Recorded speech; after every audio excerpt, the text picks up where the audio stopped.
Hi and welcome to week 5 for the Juken Alpha Block Set 1 The New Challenges preview season. Our final week of previews before the Kickstarter launches. Over the past few weeks we've seen fighter cards, Carter cards and attack cards. All exciting stuff.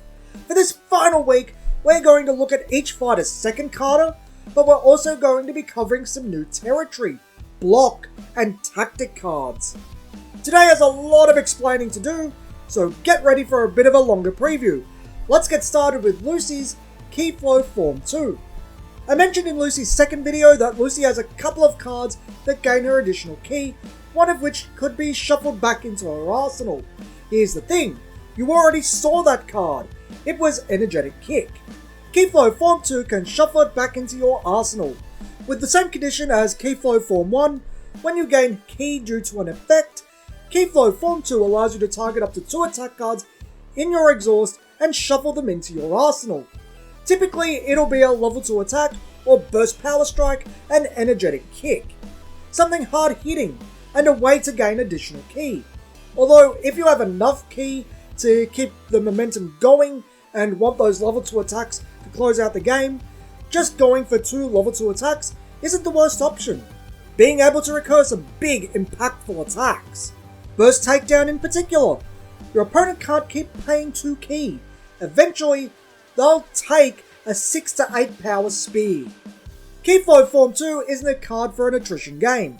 Energetic Kick's hit effect is only a net 1 to your arsenal overall.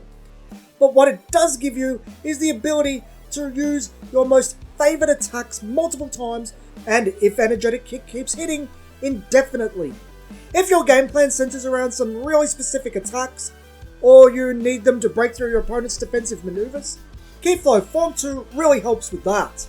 Let's look at our first block and the first of the cycle of breaker cards in the new challenges, Unwavering Grit. Block cards are normally limit 12 per arsenal and have an effect when used to block an attack, a BLK effect. Blocks also have a super type exclusive to them in breaker cards. Breaker cards are special in that their BRKR effects, their breaker effects, are only triggered when they are revealed from the top of your arsenal as combat damage from an attack. All cards in the Unwavering cycle prevent the next 3 combat damage from your opponent's current attack and remove themselves from the game.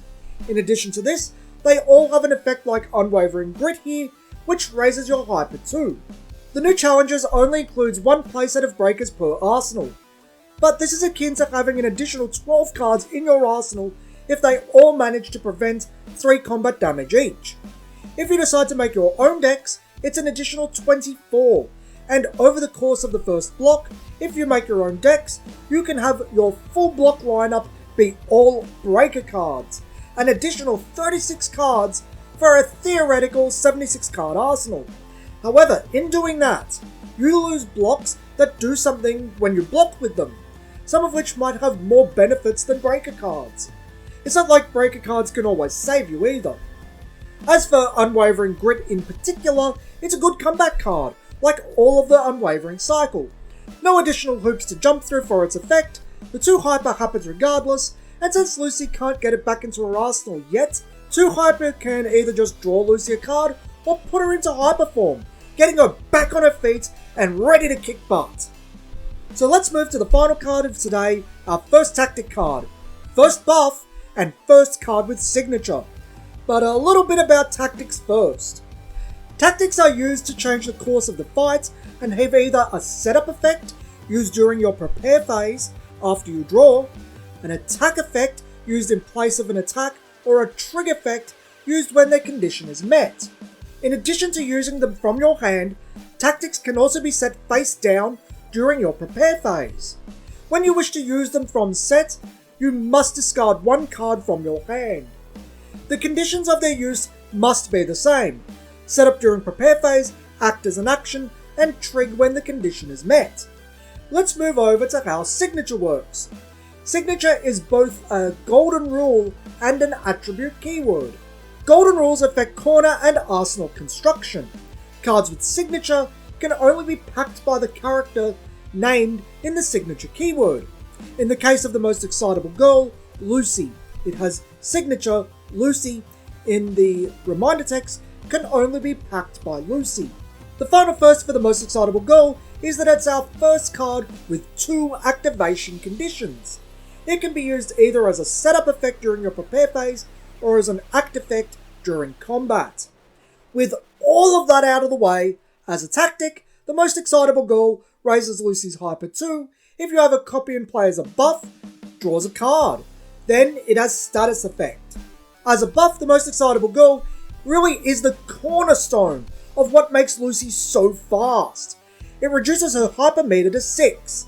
I've been alluding to just how fast Lucy is to achieve hyper form since I first showed her. This is the full picture. Initiate combat, 2 hyper. The most excitable girl, 4 hyper. Now you just need 2 more, which is astoundingly easy to do. There are blocks that give you 2 hyper, attacks that give you 1 or 2, key flow form 1, unwavering grit. An additional copy of the most excitable girl will also do the trick. That additional copy cycles itself too, so you're not down a card after the first one. Takes away from the arsenal, but you gain 2 hyper. Regardless, with the most excitable girl, you are getting to hyper Lucy that turn, unless your opponent lowers your hyper or neutralizes the most excitable girl. But wait, there's more! It's still relevant for hyper Lucy. Only 6 hyper to draw 1. While you don't get 2 hyper for initiating combat, it's not that hard to hit 6 hyper as hyper Lucy either. More momentum. I do need to give you 1 ruling on the most excitable girl as a buff though. If your hyper is 6+ when the most excitable girl becomes a buff, you will be considered to have raised your hyper to max. So both hyper transformation and hyper Lucy's trigger effects conditions are met. This will come up from time to time. Thanks for watching. Come back next time when we look at Elatona's second Carter and signature card.